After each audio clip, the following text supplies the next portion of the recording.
Hello BookTube, it's Ben here from the History Fellow channel. Today's video is going to be about Winston Churchill books. I do have quite a large collection of Winston Churchill books, but I've picked out 4 or 5 quite interesting ones that look at certain parts of his life. So let's get going through them. Right, the first one is a biggie.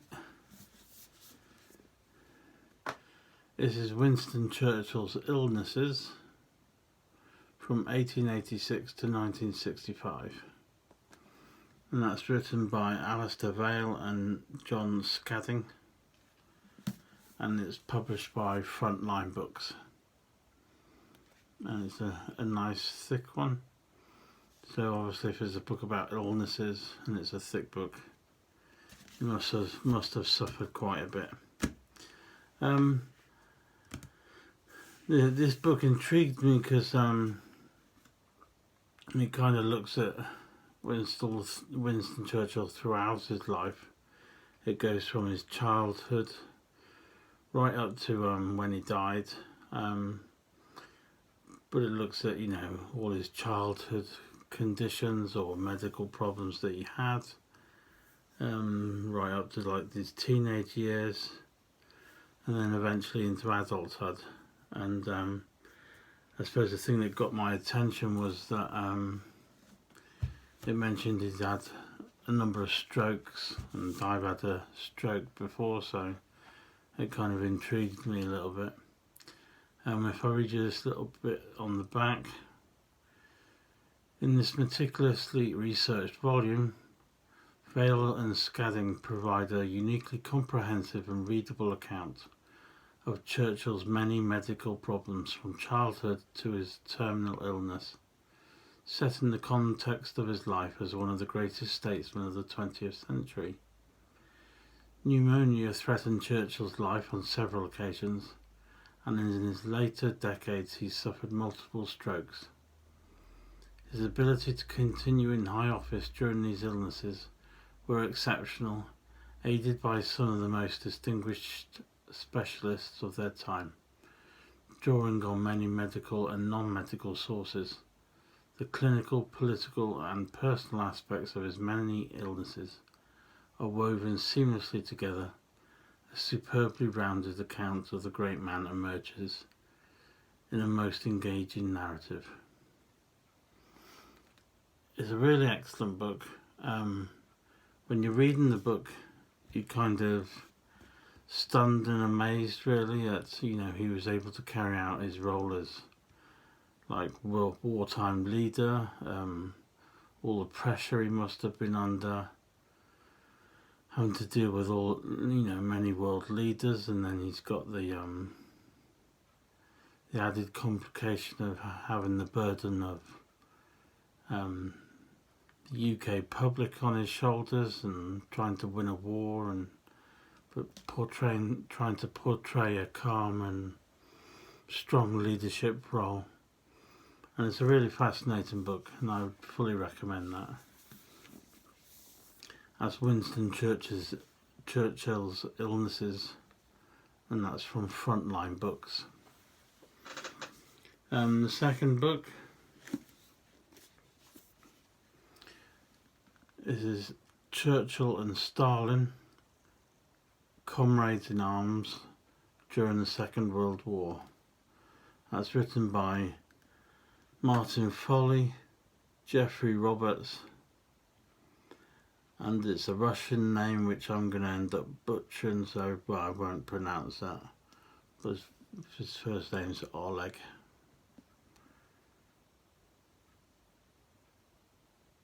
Shevchevsky or something like that. I do apologise.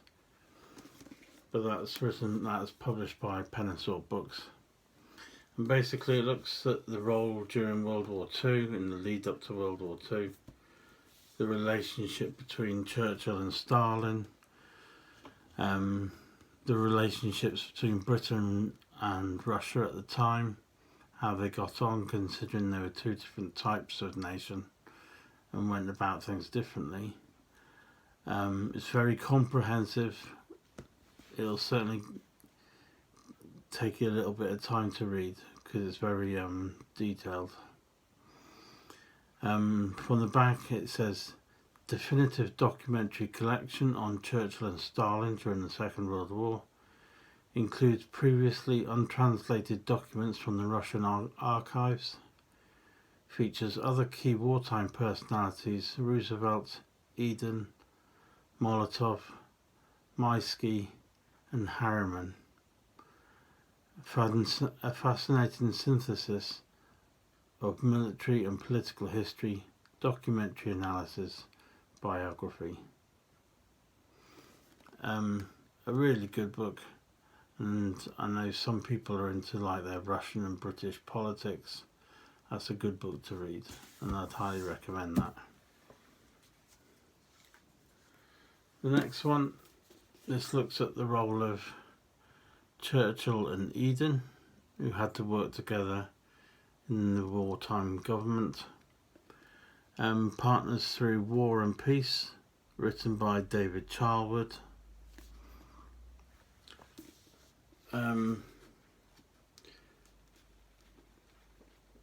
It's basically like it says on the front cover, really. It's the relationship between the two men during the Second World War. Looking at the if you look at the chapter headings, you've got The Darkest Hour, Uncle Joe and FDR, Trips to Moscow, East and West, D-Day, Vive la France, Hands Off the British Empire. But it's I'd say when you're reading this, the chapters aren't very long, but there's so much information in them that the author really does write a good book. And the fourth one is Winston Churchill and the Art of Leadership, written by William Nestor. How Winston Churchill Changed the World. And that basically looks at various stages in his life, and it looks at the man behind the public image. It goes right from childhood, and then in stages it goes up throughout his life, looking at each particular stage, and it just shows you it looks at the type of man he was and the person, and how his personal life affected him, and then that affected what he portrayed out to the public. But that's a good book. And then the final one, the fifth one,